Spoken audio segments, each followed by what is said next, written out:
구주 앞에 나아가 참된 안식과 기쁨 난 누리겠네.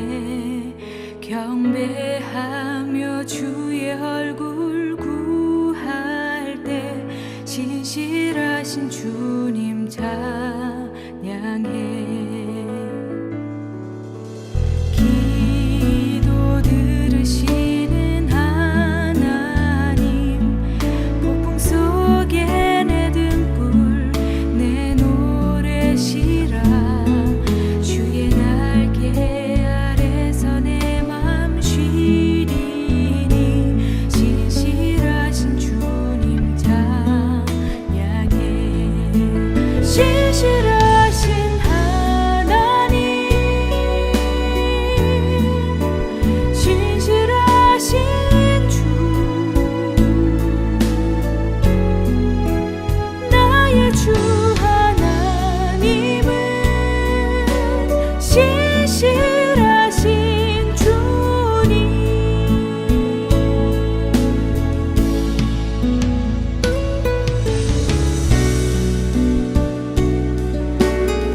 오늘 우리에게 주신 하나님의 말씀은 로마서 13장 1절에서 7절까지의 말씀입니다. 다 같이 화면을 보시면서 함께 읽겠습니다. 사람은 누구나 위에 있는 권세에 복종해야 합니다. 모든 권세는 하나님께로부터 온 것이며 이미 있는 권세들도 하나님께서 세워주신 것입니다. 그러므로 권세를 거역하는 사람은 하나님의 명을 거역하는 것이요, 거역하는 사람은 심판을 받게 될 것입니다. 치안관들은 좋은 일을 하는 사람에게는 두려울 것이 없고 나쁜 일을 하는 사람에게만 두려움이 됩니다. 권세를 행하는 사람을 두려워하지 않으려거든 좋은 일을 하십시오. 그러면 그에게서 칭찬을 받을 것입니다. 권세를 행사하는 사람은 여러분 각 사람에게 유익을 주려고 일하는 하나님의 일꾼입니다. 그러나 그대가 나쁜 일을 저지를 때에는 두려워해야 합니다. 그는 공연히 칼을 차고 있는 것이 아닙니다. 그는 하나님의 일꾼으로서 나쁜 일을 하는 자에게 하나님의 진노를 집행하는 사람입니다. 그러므로 진노를 두려워해서만이 아니라 양심을 생각해서도 복종해야 합니다. 같은 이유로 여러분은 또한 조세를 바칩니다. 그들은 하나님의 일꾼으로서 바로 이 일을 하는데 힘쓰고 있습니다. 여러분은 모든 사람에게 의무를 다하십시오. 조세를 바쳐야 할 이에게는 조세를 바치고 관세를 바쳐야 할 이에게는 관세를 바치고 두려워해야 할 이는 두려워하고 존경할 이는 존경하십시오. 아멘. 하나님께서 이 말씀을 통하여 우리에게 은혜 주시기를 원합니다. 하나님의 크신 사랑과 은총이 여러분의 삶에 함께 하시기를 빕니다. 오늘은 참된 권위와 책임 있는 복종이라는 제목으로 함께 하나님의 말씀을 나누겠습니다. 예일대학교의 심리학 교수였던 스탠리 밀그램은 그가 진행했던 실험으로 매우 유명해졌습니다. 그 실험은 권위에 대한 복종과 관련된 것입니다. 이 실험의 내용을 간단히 소개하겠습니다. 밀그램 교수는 평범한 사람들을 모아 선생님 역할을 맡겼습니다. 이들의 임무는 학생이 문제를 틀릴 때마다 전기 충격기의 스위치를 누르는 것이었습니다. 스위치는 약한 충격으로 시작해서 점차 강한 충격으로 올라가고 마지막에는 사람이 죽을 수 있는 정도로 강하게 올라갑니다. 그런데 사실 전기 고문을 받아야 하는 학생들은 미리 섭외된 배우들이었고 실제로 전기가 흐르지도 않았습니다. 하지만 선생님 역할을 맡은 사람들은 이 사실을 전혀 알지 못했습니다. 실험에 대해서 계속 설명하겠습니다. 전압이 올라갈수록 벽 너머에서 학생들의 신음과 비명소리가 들리며 곧 그만하겠습니다. 나가게 해주세요 라고 외치는 학생들이 생겨나기 시작했고 전압을 더 세게 올리자 학생들이 기절했는지 아무런 소리도 들리지 않게 되었습니다. 그리고 이때부터 전압을 올려야 하는 선생님 역할을 맡은 사람들이 이제 그만 멈추어야 하지 않겠냐고 이야기했지만 실험을 주관하는 사람들은 당신들에게 아무런 법적인 실험을 주관하는 사람들은 만약 학생들이 상처를 입거나 부상을 당하고 심지어 목숨을 잃게 되더라도 당신들에게는 아무런 법적인 책임을 묻지 않을 것이라고 하자 3분의 2에 해당되는 사람들이 사람이 죽을 수 있는 정도까지 전압을 올리고 말았습니다. 스탠리 밀그램 교수는 원래 나치 치하의 평범한 독일 시민들이 왜 그런 끔찍한 일에 가담하게 되었는지를 알기 위해서 이 실험을 진행했습니다. 그리고 그가 찾은 답은 이것이었습니다. 사람은 특별히 악해서가 아니라 눈앞의 권위자 앞에서 자기 양심의 스위치를 꺼버리기 때문이라는 것입니다.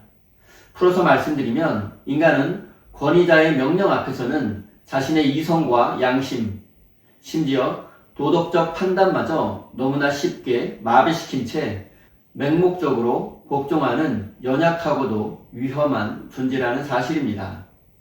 1절입니다. 사람은 누구나 위에 있는 권세에 복종해야 합니다. 모든 권세는 하나님께로부터 온 것이며 이미 있는 권세들도 하나님께서 세워주신 것입니다. 이 말씀에서 우리가 범하는 가장 큰 실수는 복종이라는 단어에 지나치게 집중한다는 사실입니다. 하지만 이 말씀이 강조하는 것은 권력자들에게 맹목적으로 복종하라는 것이 아니라 그 권세가 어디로부터 왔는가 하는 점입니다. 권세는 힘있는 자의 지혜에서 나온 것이 아니고 다수의 지지나 돈에서 오는 것도 아닙니다. 이 땅의 모든 권세는 오직 하나님께로부터 온 것입니다. 잠시 세상의 권력자와 하나님의 권세에 대해서 비유로 말씀드리겠습니다. 대기업 회장님과 지점장의 관계를 한번 생각해 보십시오.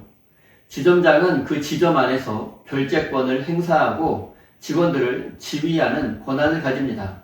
하지만 그 권한은 스스로 만들어낸 것이 아닙니다.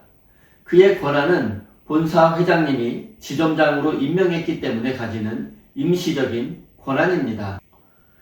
정상적인 지점장이라면 그는 본사 회장님의 경영 방침에 따라야만 합니다. 그런데 이 지점장이 욕심이 생겨 본사의 지침을 무시한 채 자신의 이익만을 챙긴다면, 그리고 직원들을 자신의 사적인 부하처럼 부린다면 어떻게 되겠습니까? 이 사실을 알게 된 회장님은 즉시 이 지점장을 징계하고 해고할 것입니다. 그리고 이 비유에서 회장님은 하나님이고 지점장은 세상의 권력자입니다. 그렇기 때문에 이 세상의 그 어떤 권력자라도 스스로 회장님의 자리, 즉 하나님의 자리에 앉아 지배하려 든다면 그 어떤 세상의 권력자라도 하나님의 심판을 피하지 못할 것입니다. 성경의 역사를 보십시오. 하나님은 이스라엘의 첫 번째 왕으로 사울을 세웠지만 그가 불순종했을 때 하나님은 사울을 심판하셨습니다. 그리고 다윗이 하나님의 말씀에 불순종했을 때 하나님은 나단 선지자를 보내서 그를 꾸짖기도 하셨습니다. 이처럼 세상의 모든 권력은 일시적이며 제한적입니다. 권력자는 지배하는 자가 아니라 단지 하나님께 권력을 위임받은 청지기에 불과합니다. 만약 주인이 없는 틈을 타 자신의 마음대로 지배하고 군림하려는 청지기가 있다면 그는 주인이 돌아오는 날 반드시 심판을 받게 될 것입니다. 그렇기 때문에 모든 권력은 하나님을 두려워하는 마음으로 겸손히 행사되어져야 합니다. 사랑하는 성도 여러분, 세상의 모든 권세는 하나님으로부터 온 것임을 잊지 마십시오. 이 세상의 모든 권세는 하나님께서 일시적으로 맡겨주신 청지기의 권세입니다. 그리고 이 세상의 모든 권세는 하나님의 정의와 평화, 그리고 하나님의 뜻에 의해서만 사용되어져야 함을 기억하시기 바랍니다. 이제 권세에 복종하라는 말씀이 실제 삶에서 어떤 의미를 가지는지 알아보겠습니다. 헬라어로 복종이라는 단어는 휘포타소입니다. 이 단어는 단순히 강자의 힘에 눌려 굴복하는 맹목적인 복종을 의미하지 않습니다. 성경에서 휘포타소, 이 복종이라는 단어는 아내가 남편에게, 그리고 자녀가 부모에게, 그리스도인이 교회 지도자에게 행하는 태도를 설명할 때 사용되었습니다. 그리고 이 모든 관계의 공통점은 바로 서로를 존중하는 인격적인 관계가 전제되어 있다는 점입니다. 종교개혁자 깔뱅은 성경이 말하는 복종은 일방적인 굴종이 아니라 종교개혁자 깔뱅은 성경이 말하는 복종은 일방적인 복종이 아니라 그리스도의 사랑 안에서 서로를 존중하는 상호 복종이라고 말했습니다. 또한 신학자 칼바르트는 만약 국가나 세상 권력이 하나님의 법에 정면으로 위배되는 것을 행사하려고 할 때 교회와 그리스도인은 이와 타협해서는 안 된다고 말했습니다.